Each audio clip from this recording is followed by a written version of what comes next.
Bonjour, mesdames, messieurs, bienvenue à cette conférence, table ronde, on va l'appeler conférence, qui va être dans un sujet très intéressant sur les cryptoactifs, les opportunités, la normalisation, tout ce qui concerne le cadre juridique, comment on peut faire le lien entre la finance traditionnelle et la finance crypto, quels sont les acteurs, quelle est la vision de ces grands professionnels pour le marché à suivre. Donc il y a pas mal de questions qu'on a sélectionnées ensemble avec un petit fil rouge afin que la conférence soit la plus agréable possible pour vous. Je vais commencer. Je me présente, Mehdi Labani, je suis directeur général d'une entreprise qui s'appelle B4B, Business for la Blockchain for Business, et je suis conférencier et animateur de table ronde. Je suis vraiment ravi que Finance Innovation m'a donné cette opportunité pour animer cette table ronde avec un haut panel de professionnels qui sont dans l'écosystème pour certains depuis 2014. Donc je vais commencer par me présenter selon ce dispositif et on a mis notre seule dame au milieu, pas comme la mariée, mais en tout cas vous êtes entouré par des bons chevaliers aujourd'hui afin de présenter. Je vais commencer par Nicolas qui est vraiment très connu dans le système et en tout cas j'ai beaucoup préféré de faire une présentation différente de lui et j'ai appris plein de choses. Donc il a financé 4 startups en amorçage, Série A, qui valent aujourd'hui, excusez du peu, 1 milliard. Déjà une belle introduction. Bravo à toi. Ledger, Solution 30, DebtIQ, Sorar, à travers les activités d'investisseurs capital risque et aussi les activités d'investisseurs à titre personnel. On peut dire qu'il est aussi business angel. Nicolas est PDG fondateur de Canhouse, passionné par les nouvelles technologies. Il a travaillé 15 ans dans les fonds européens et capital risque de premier plan. J'ai noté, si je me trompe, Sofinova, Serena Capital, où il a réalisé plus de 50 investissements. Et lorsqu'on fait des investissements, il faudra aussi réussir la sortie.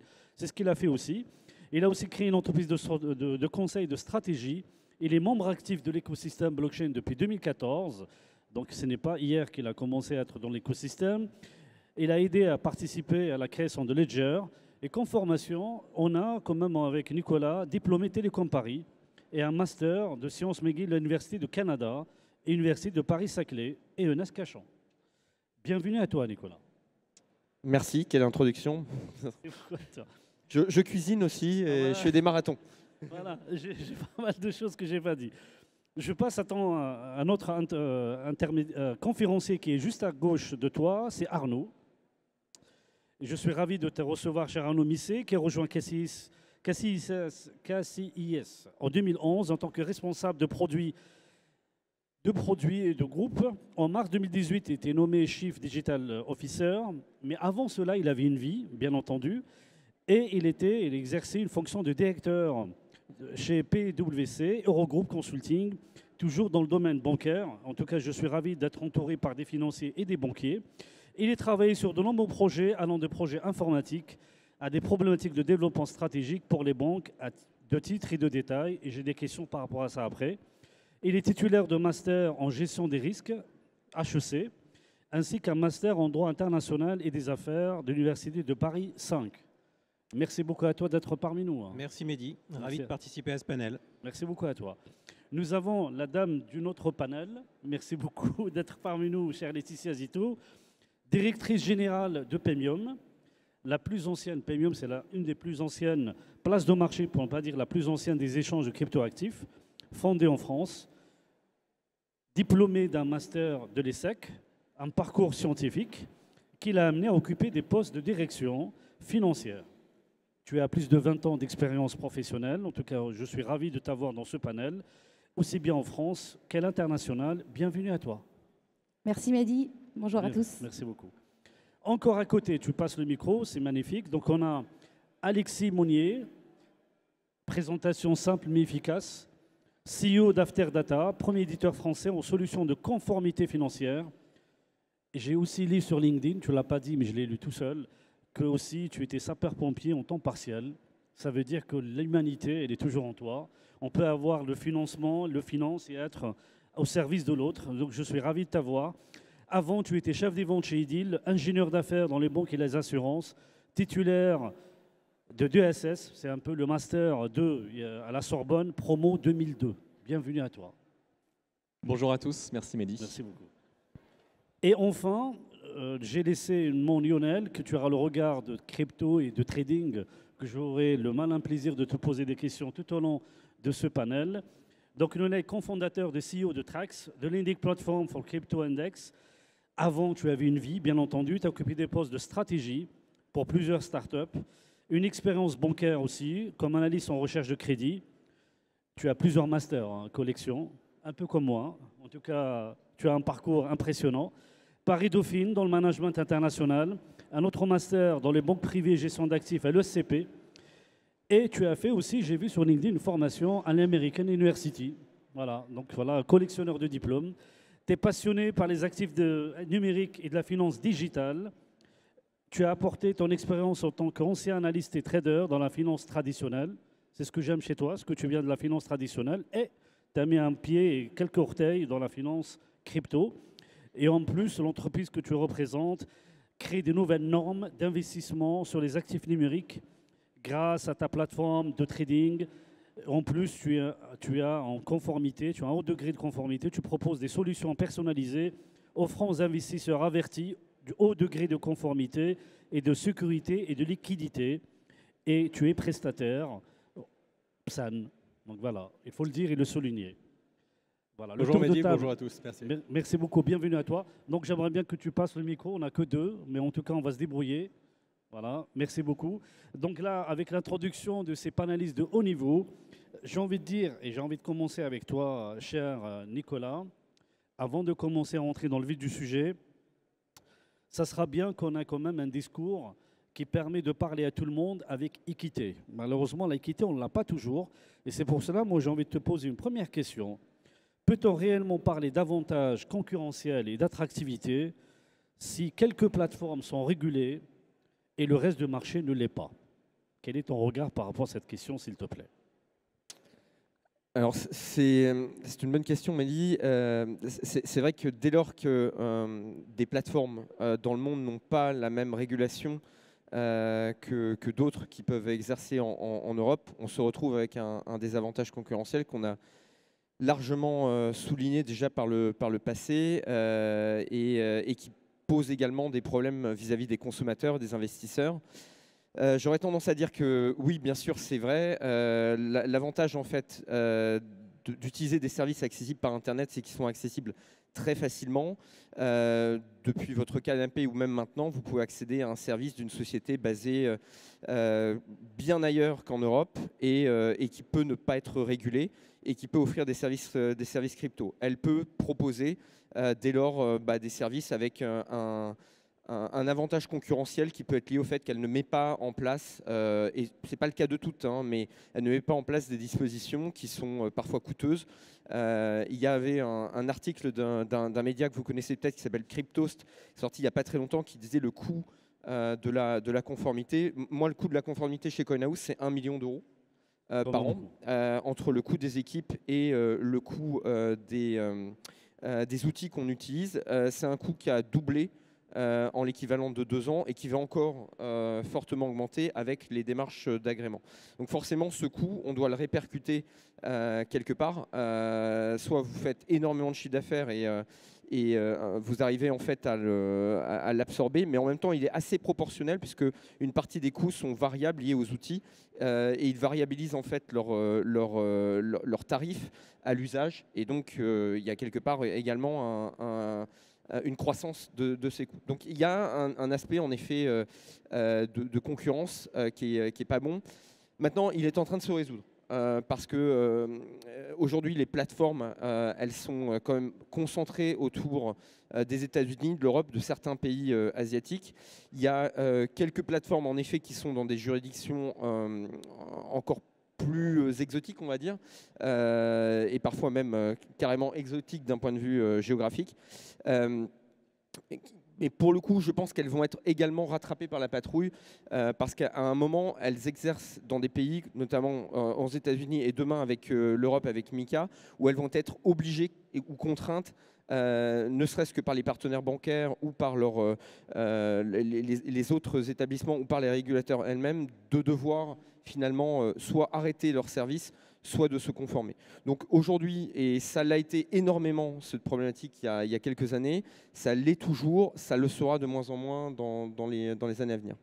Merci beaucoup Nicolas pour cette première question. Dans la réponse, n'oublions pas qu'avec Finance Innovation, on essaie de faire des bridges, des ponts entre la finance traditionnelle, la finance décentralisée, afin de pouvoir donner aux investisseurs des opportunités, et c'est ça l'objet de cette conférence. Donc on va essayer d'être entre normalité, entre tout ce qui concerne la régulation, les opportunités, et aussi la connexion entre la finance traditionnelle et la finance décentralisée. D'ailleurs, je me mets pour Arnaud, donc tu peux lui passer le micro s'il te plaît.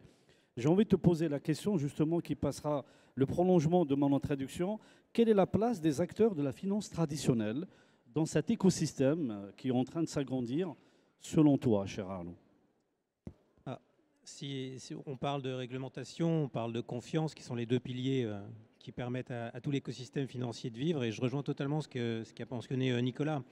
C'est-à-dire aujourd'hui, nous, en tant qu'acteurs de la finance traditionnelle, on réagit aux demandes de nos clients. KCIS, en quelques mots, est avant tout un conservateur, un administrateur de fonds, donc qui est tout ce qui concerne le post-trade. Donc quand nos clients, qu'ils soient asset managers, investisseurs institutionnels au sens large, veulent investir dans ces nouveaux actifs, cette nouvelle classe d'actifs, les actifs digitaux, ils ont besoin de retrouver exactement les fondamentaux qu'ils connaissent dans la finance traditionnelle, encore une fois, à savoir confiance, réglementation. Donc travailler pour nous avec d'autres acteurs de cet écosystème, comme Nicolas, comme Pemium, comme d'autres, qui sont reconnus et qui respectent les règles, c'est absolument nécessaire et indispensable. Donc de là, KCIS aussi à EPSAN, donc on se devait de l'être pour être capable de produire le même niveau de valeur que ce qu'on produit en finance traditionnelle.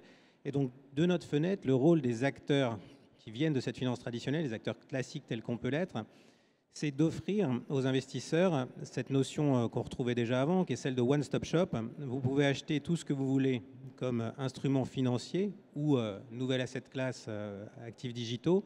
On est là pour vous servir, mais on ne vous sert pas n'importe comment. C'est-à-dire on doit respecter des règles, on a nos principes de compliance, nos principes de gestion des risques, on doit retrouver le même niveau de sécurité et de fiabilité qu'on parle d'actifs digitaux ou qu'on parle d'actifs financiers traditionnels. Et en ce sens, la question d'attractivité qui est amenée par la réglementation en place fait de la France, je pense, un endroit particulièrement fiable et sur lequel on peut s'appuyer en attendant MiCA qui arrivera à horizon 2025. Merci beaucoup. Tu peux passer le micro à Laetitia. Merci pour tes réponses, cher Arnaud. Donc, comme on a dit, déjà, la finance classique, elle a déjà observé le marché. Il y a quand même une connexion entre les deux. Comme dans l'introduction, on a dit que Pemium, c'était parmi les anciennes plateformes de pouvoir acheter le Bitcoin. Et il y a quand même un comportement des personnes qui vont le détenir. J'ai envie de te poser la petite première question, chère Laetitia. Qu'est-ce que vous avez observé dans le profil des clients qui se servent dans la plateforme Pemium depuis l'arrivée de la réglementation en vigueur? Est-ce qu'il y a un changement que vous avez observé, s'il vous plaît? Ah oui, c'est intéressant parce que nous, on est une plateforme qui existe depuis 2011, donc on a vraiment connu toute l'évolution depuis le début jusqu'à la réglementation et maintenant. Et c'est vrai que depuis la réglementation, il y a vraiment des changements. Au départ, nous, on était une plateforme spot trading, c'est-à-dire l'achat de Bitcoin Euro. Donc on avait des clients au départ très spécialisés qui faisaient vraiment du trading de façon professionnelle. Et là, on voit de plus en plus arriver des clients particuliers qui ont un vrai besoin d'éducation autour de ces actifs-là et qui vont soit être des primo-investisseurs, c'est-à-dire qu'ils arrivent pour la première fois et c'est leur premier achat en crypto parce qu'ils ne veulent pas être sur des actifs traditionnels, ou des investisseurs réguliers qui veulent diversifier leur portefeuille et qui vont arriver vraiment avec un background de connaissance de la finance traditionnelle et qui veulent trouver de la sécurité et un accompagnement, qui vont utiliser des services peut-être du trading avancé, peut-être de l'OTC pour des montants plus importants. Mais surtout, je dirais que le plus gros changement ces dernières années, c'est vraiment les entreprises qui viennent de plus en plus chercher nos services pour soit diversifier leur trésorerie, soit accepter de plus en plus des bitcoins en paiement parce qu'ils ont eux-mêmes la demande de clients d'être payés en bitcoin. Et on a aussi des gestionnaires d'actifs qui se présentent à nous parce qu'eux-mêmes, leurs clients les sollicitent pour avoir accès à ces classes d'actifs-là. Donc nous, je sais que chez Pemium, on a doublé en proportion nos clients professionnels en un an. Donc il y a vraiment une réelle évolution depuis la réglementation. C'est un effet positif, la régulation. C'est un effet très positif. Très bien. Tu veux passer le micro et je vais être un peu provocateur avec toi. Il y a beaucoup de personnes qui disent pourquoi la régulation, on pouvait s'en passer. Pourquoi on régule, selon toi, cher Lionel? Pourquoi on régule?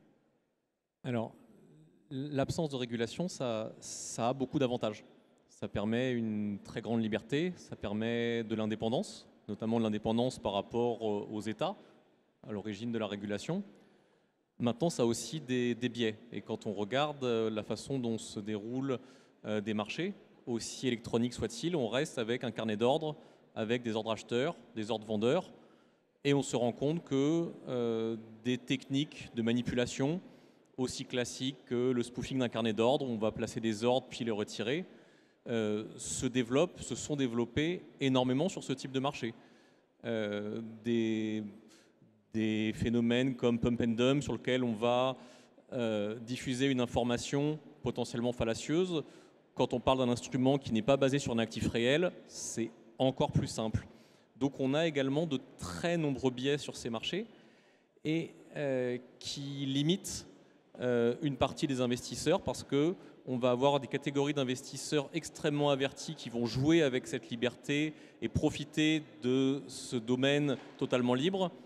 Mais on se rend compte qu'on a aussi une grande liberté d'investisseurs qui, au contraire, vont craindre les engagements qu'ils vont prendre parce qu'ils ne les prennent pas forcément pour eux-mêmes, mais également pour leurs clients, et donc qui ne vont pas forcément se reconnaître. Et l'arrivée de la réglementation permet à ce marché, finalement, de présenter des garanties qui, à mon sens, sont la condition au déploiement et à la généralisation sur de nouveaux acteurs pour franchir une nouvelle marche. Merci beaucoup, Alexis. Je me suis trompé, j'ai dit Lionel, mais c'est Alexis.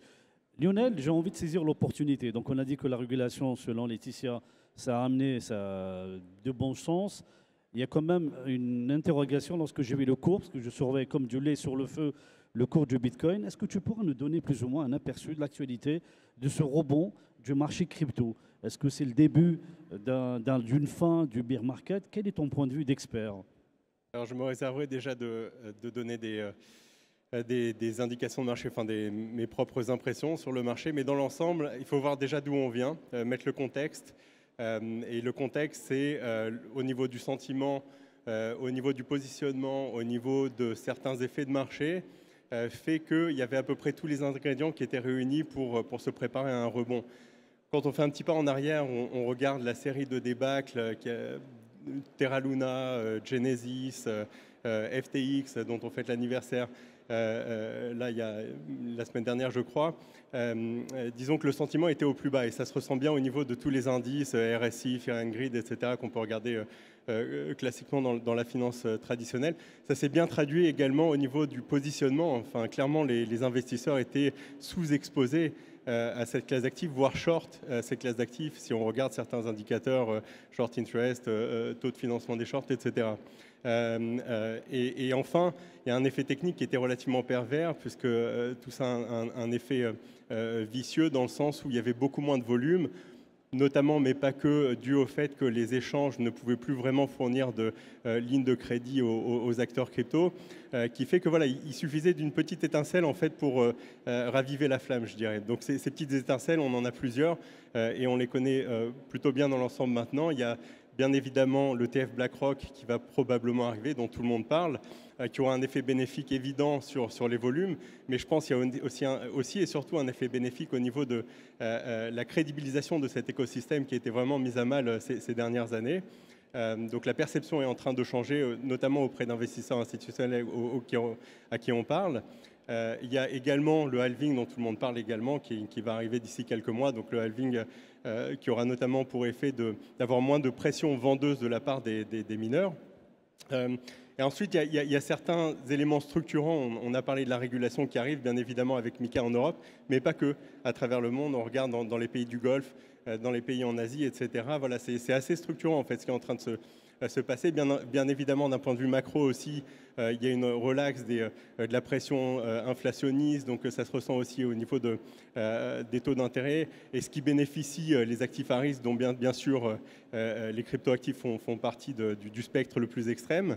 Et peut-être le dernier point, qui est tout aussi important que tous les autres points que je viens de mentionner, c'est l'adoption grandissante en fait, de la technologie, des applications qui se construisent à côté et sur ces blockchains.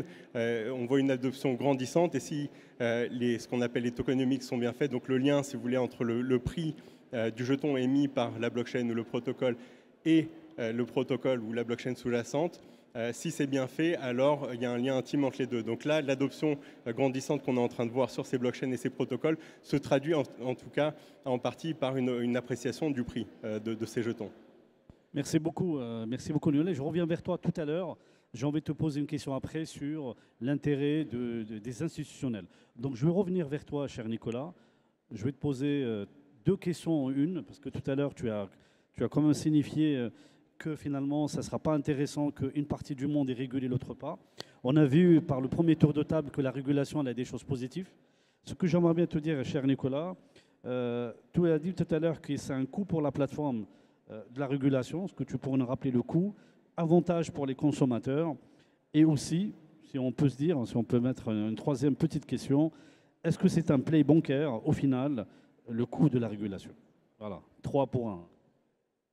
J'ai droit à toutes les questions sur la régulation. Parce que j'aurais bien voulu débattre moi aussi sur le sujet du Bitcoin. Ça va venir, t'inquiète pas. Alors, est-ce que c'est, je vais commencer par la dernière. Est-ce que c'est un play bancaire? Vous avez eu l'annonce du jour, la banque de Lubac et Psan va être la première banque à proposer a priori dans quelques temps de la crypto via son application mobile. C'est hyper intéressant. C'est pas une grande surprise et je pense que toutes les banques finiront par se poser cette question et ça va dans le sens de l'histoire. C'est des choses qui sont prévues, c'est des vrais challenges pour nous. Est-ce que c'est un play bancaire à la fin? La question, par rapport au coût sans doute et à la masse client. Je crois que le groupe, alors ils ne sont pas présents et je me permets de les citer, mais j'ai en tête que BPCE, c'est 34 millions ou 38 millions de clients. Ça fait forcément beaucoup. Et donc, si Bitcoin ou un token, parce qu'on peut aussi parler d'un actif tokenisé, se retrouve dans une application de BPCE, potentiellement, ça peut atteindre des dizaines de millions de clients. Et c'est bien plus que la quantité de clients que va avoir une grosse plateforme d'échange en Europe, par exemple. Oui, après il y a une difficulté quand même, c'est que le sujet dont on parle est quand même relativement nouveau et que généralement, avec tout le respect que j'ai pour les institutions financières traditionnelles, elles ont quand même tendance à avoir du mal à absorber rapidement les nouvelles technologies.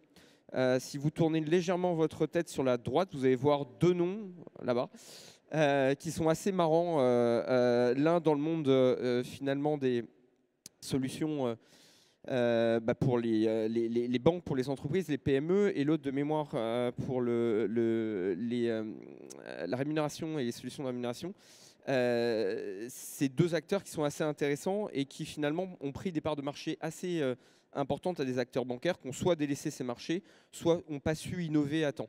Les technologies dont on parle, elles sont quand même relativement robustes. C'est le changement complet d'un système de stockage de valeur, puisque une blockchain, ça ne s'interagit pas avec des mainframes qui sont des machines qui aujourd'hui sont les systèmes de data utilisés par les banques.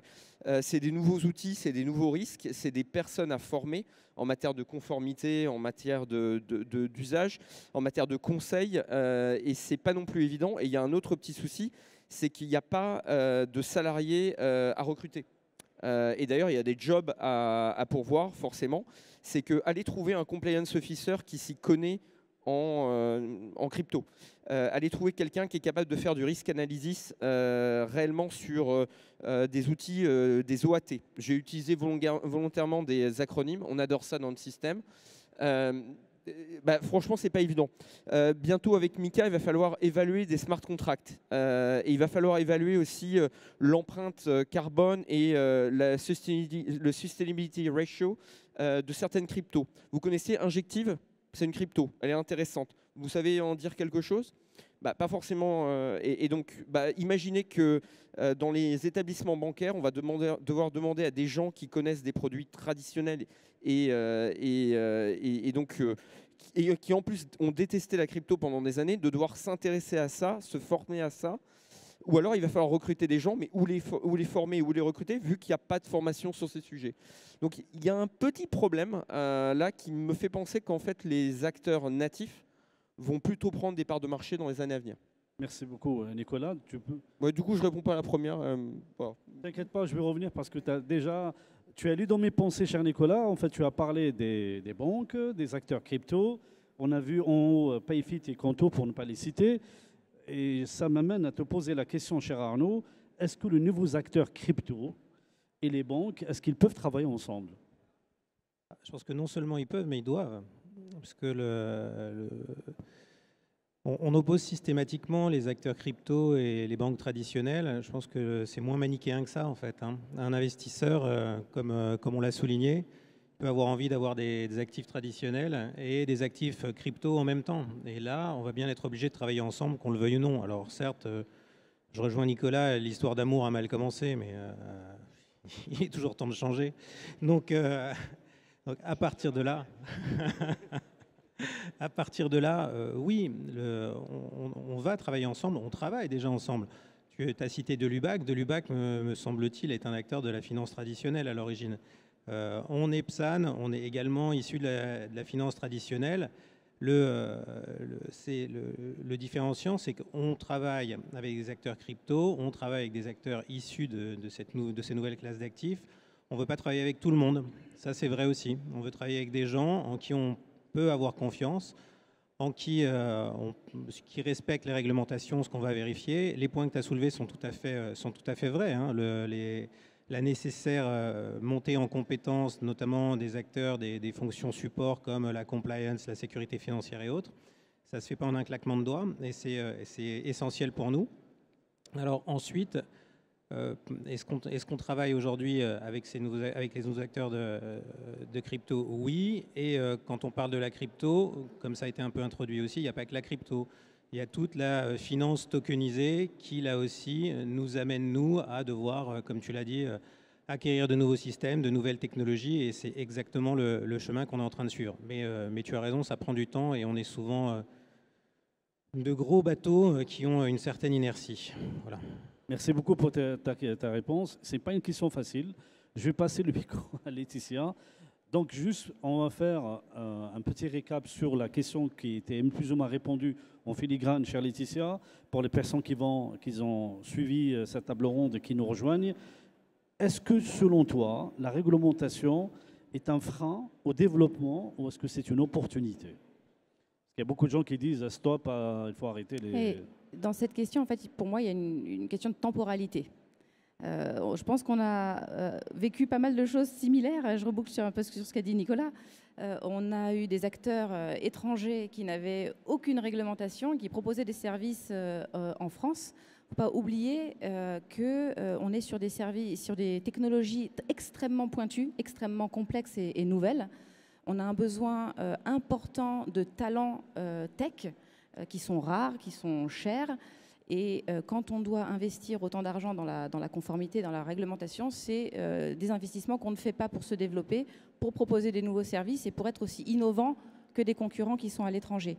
Donc oui, clairement, ça a été un frein, c'est un frein encore.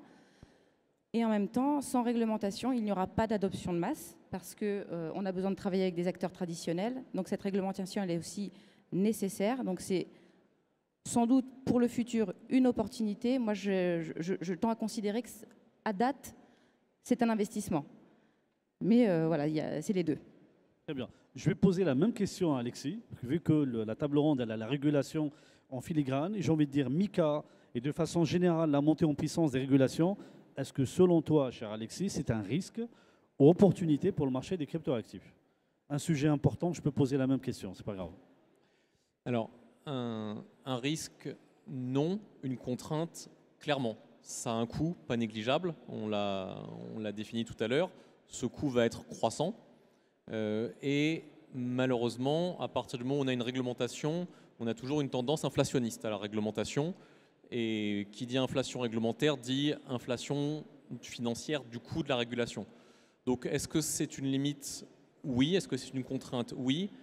Mais je pense aussi, et je suis convaincu, que c'est également un potentiel très important de développement et de globalisation des acteurs. On parle tout à l'heure d'acteurs traditionnels versus acteurs tech, experts.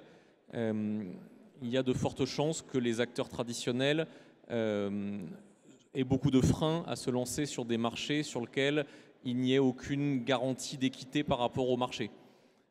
Donc oui, c'est un coût, c'est une complexité, mais qui derrière peut être considéré comme un investissement vers une croissance forte et pérenne d'une nouvelle activité. Merci beaucoup. Tu passes le micro à Lionel, que j'ai une belle question pour toi. Vu que tu es un passionné d'actifs, un peu plus concrète comme question pour les personnes qui nous écoutent, ce n'est pas des conseils d'investissement, bien entendu. Tu as remarqué qu'il y a des regains pour les cryptos de la part des investisseurs institutionnels. Comment tu peux expliquer les différentes façons d'accéder à cette classe d'actifs, s'il te plaît? Ouais, alors déjà, pour ce qui concerne le regain, je nuancerai légèrement le propos dans le sens où, oui, il y a un regain d'intérêt, mais ça ne veut pas forcément dire qu'ils sont passés à l'acte pour autant. C'est-à-dire qu'ils commencent à préparer le terrain. Effectivement, ce sont d'assez grosses machines à faire bouger, où il y a une assez grosse inertie qui demande un changement de mentalité assez énorme pour faire bouger les choses. Donc voilà, même si les choses vont dans le bon sens, c'est quelque chose qui va prendre du temps à se mettre en place. Voilà, à contrario, on voit que les flux sur provenant des acteurs particuliers est nettement supérieur. Donc voilà, juste à prendre avec des pincettes, dans le sens où ils arrivent, mais ça va prendre du temps. Sur la question la question c'était sur comment on les peut façons accéder d'accéder à cette à classe d'actifs? En fait, ça dépend vraiment du type d'acteur. Donc les acteurs traditionnels, typiquement, vont entrer via des instruments traditionnels. Donc, à défaut d'avoir des ETF, ils peuvent rentrer via ce qu'on appelle des ETP, donc comme HDEX qui était ici présent, qui propose ce type de produits qui sont relativement accessibles, relativement simplement via des canaux de distribution, somme toute assez traditionnels.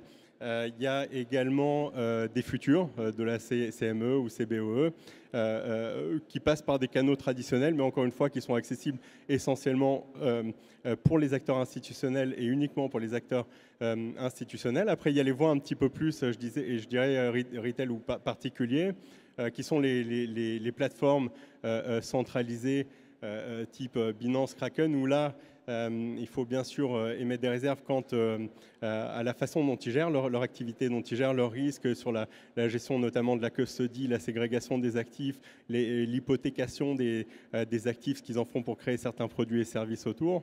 Il y a également l'approche des échanges décentralisés, qui, à mon avis, est vraiment le sens de l'histoire, mais il y a encore un petit blocage au niveau de l'expérience utilisateur qui fait que le commun des mortels n'a pas forcément accès à ce type d'outils, mais je pense qu'à horizon 7 à 10 ans, ça sera probablement vers ce type de solution que les gens vont se tourner naturellement, en tout cas les particuliers. Donc il y a vraiment différentes voies d'accès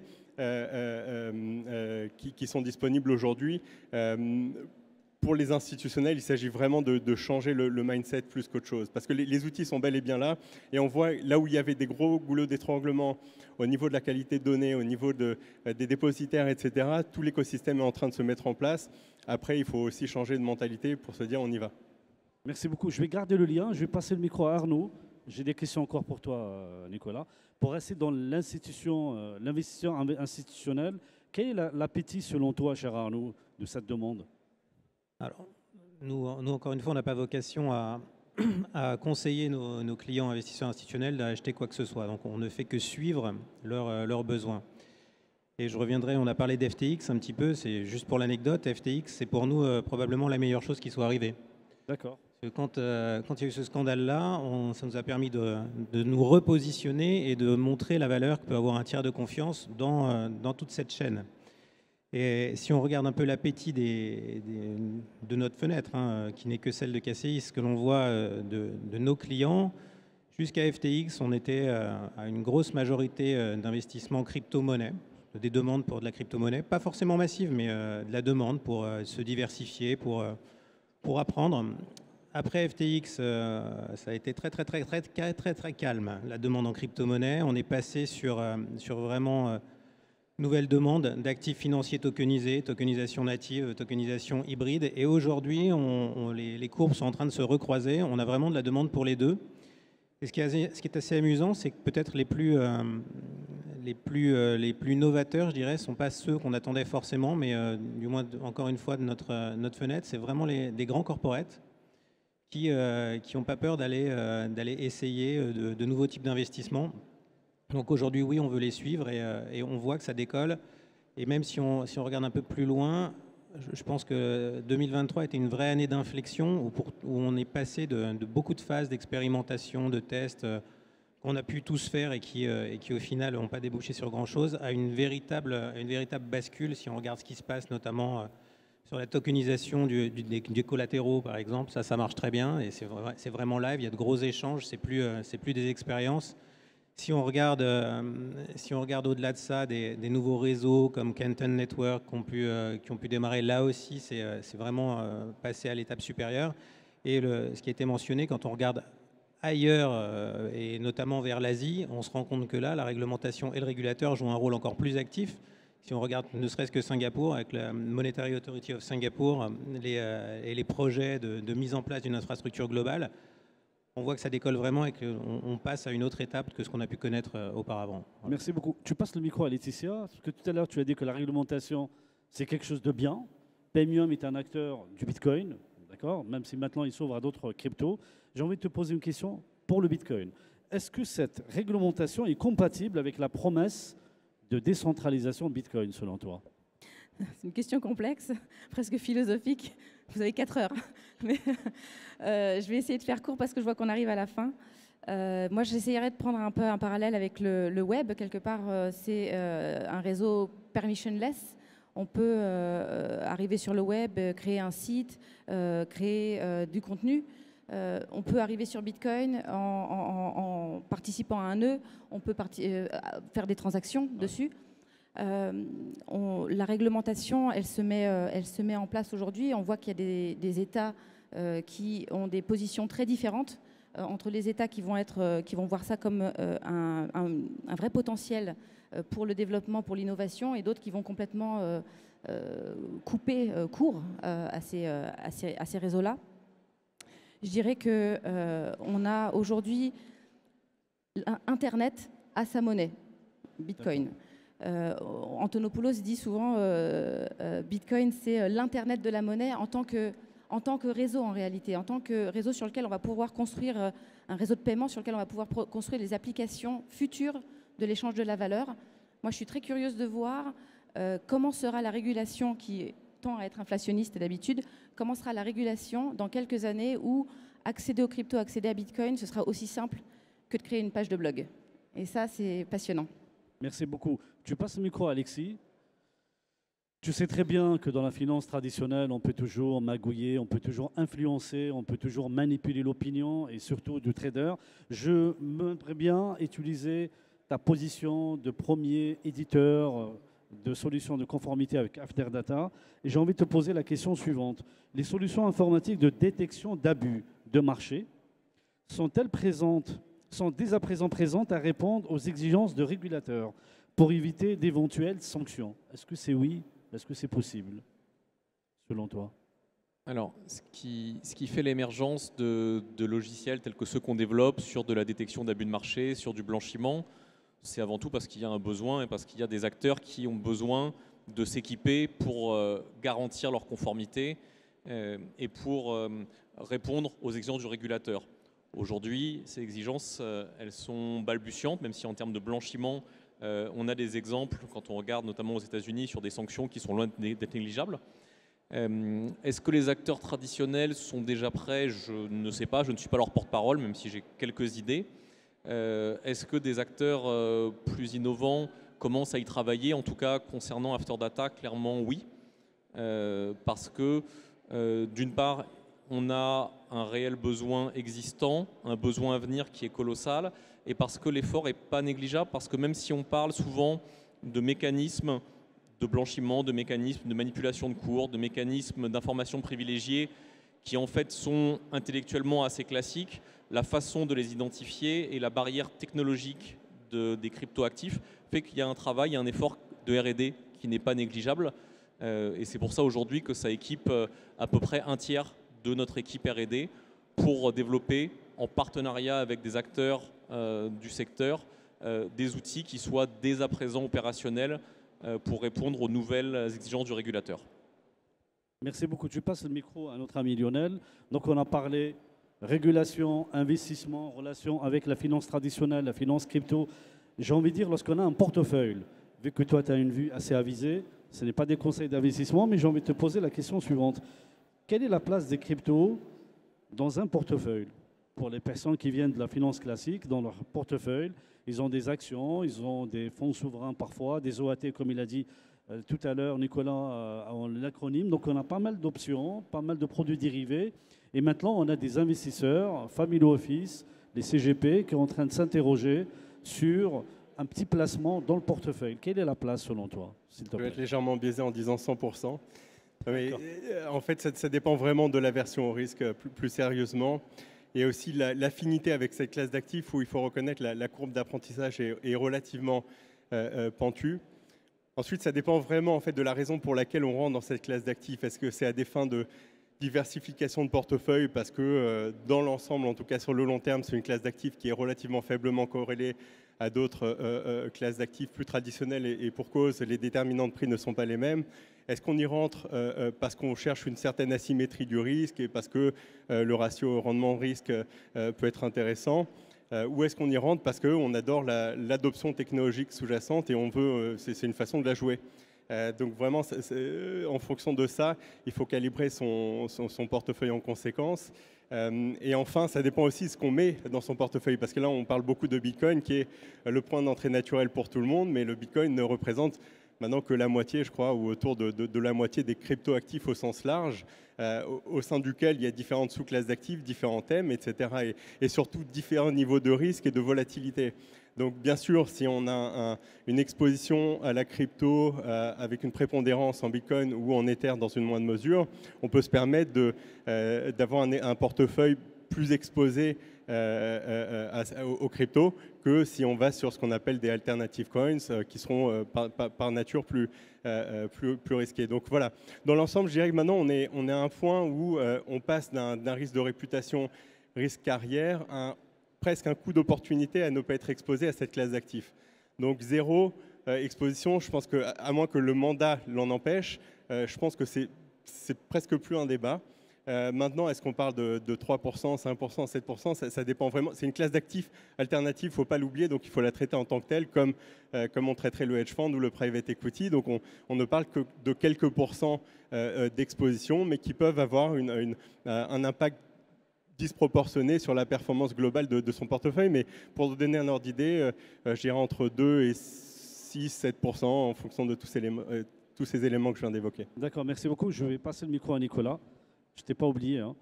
Donc, quelque part, je vais laisser que tu donnes plus ou moins le fil rouge de cette dernière tour de table rapide. Au choix, conclusion ou vos prédictions pour les 3 prochaines années. Donc, vous avez un tour de rôle. Vous dire soit vos prédictions pour les 3 prochaines années, soit une petite conclusion. Je vais partir pour les prédictions pour les 3 dernières années. Prochaines années. Alors les prochaines années, c'est 3 ou c'est les prochaines? 3. D'accord. Déjà 3, c'est mais déjà 3 dans les prochaines années, pas dans les 3 prochaines années. Les 3 prochaines années. Okay. Donc la première, ce serait... on a parlé d'FTX tout à l'heure. Je pense qu'à mon sens, au moins une, si ce n'est plusieurs, des très grosses plateformes d'échange vont soit disparaître, soit vont être réduites comme peau de chagrin, de par la régulation. Ce qui va être à la fois un risque, selon la façon dont ça se passe, et une opportunité. Ça, c'est numéro 1. Numéro 2, je pense qu'en effet, vous allez voir une très grande banque de réseaux européenne proposer dans les années à venir, sans doute dans les 3 ans, de la crypto en masse. Ça, je pense que c'est quelque chose. De la crypto au sens Bitcoin sans doute, mais aussi des actifs tokenisés. Alors, si c'est dans les 3 ans, ça tombera dans un bear market, donc ça risque de ne pas être très bon pour eux. Le troisième sujet, c'est que il y a quelque chose qui n'est pas terminé autour des NFT, du Web3 et du sujet des métaverses. Et je pense que la messe n'est pas dite. On en a tous entendu parler. On a vu des bribes d'innovation, des grands projets lancés par certaines marques, des belles idées, pas mal de soucis de concrétisation, d'intérêt. Mais je pense que la technologie derrière est quand même assez intéressante. Il y a quelques business models qui marchent bien, quand on pense à Sorare par exemple. Et d'ailleurs, ça a créé un cadre avec les Genum. Je pense qu'il va y avoir quelque chose autour des NFT et peut-être du métaverse, mais dans une version peut-être moins Second Life ou vraiment immersive, environnement très gaming, même si le gaming en soi est un univers très riche, va sans doute percer. Et je ne sais pas quel est encore bien le business model autour sans doute des marques. Et donc peut-être des nouveaux usages et une question intéressante autour de l'adoption des clients finaux. Merci beaucoup. Je passe la parole à Arnaud. Essayez d'être bref et concis. Le maître des horloges me fait signe que c'est presque terminé, pour ne pas dire terminé. Soit conclusion, soit les prédictions dans les 3 prochaines années. Rapidement. Une prédiction qui va dans le même sens que celle de Nicolas. Hein. C'est une accélération de la tokenisation de la finance pour tirer tous les bénéfices de la technologie. Et on voit que c'est déjà bien parti. Donc je m'arrêterai là. Je ne prendrai pas plus de temps. Passe le micro à Laetitia. Merci Arnaud.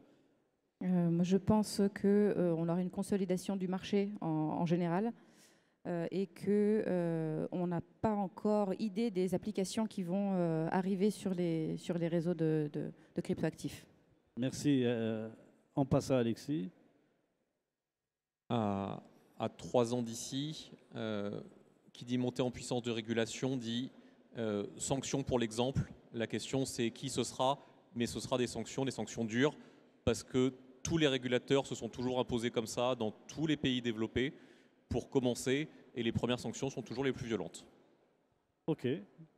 Ouais, deux choses rapidement. Consolidation du marché, c'est absolument évident. Dans les deux sens du terme, d'ailleurs, du côté M&A et du côté refonte totale de l'écosystème. Et deuxièmement, RWA, enfin, ce qu'on appelle communément les Real World Assets, la tokenisation des actifs, enfin plutôt même des passifs, dits réels et illiquides, pour moi, c'est l'enjeu vraiment majeur dans cette classe d'actifs, bien plus que les versions crypto-natives qu'on connaît aujourd'hui. Merci beaucoup. Merci à vous d'avoir suivi cette conférence. Vous pouvez échanger avec les professionnels réunis afin de respecter le timing de cette superbe journée ici, Finov, dans son super lieu, la station F. Je remercie beaucoup à toutes et à tous et je vous dis à très vite pour d'autres conférences, d'autres tables rondes qui sont programmées. Merci beaucoup.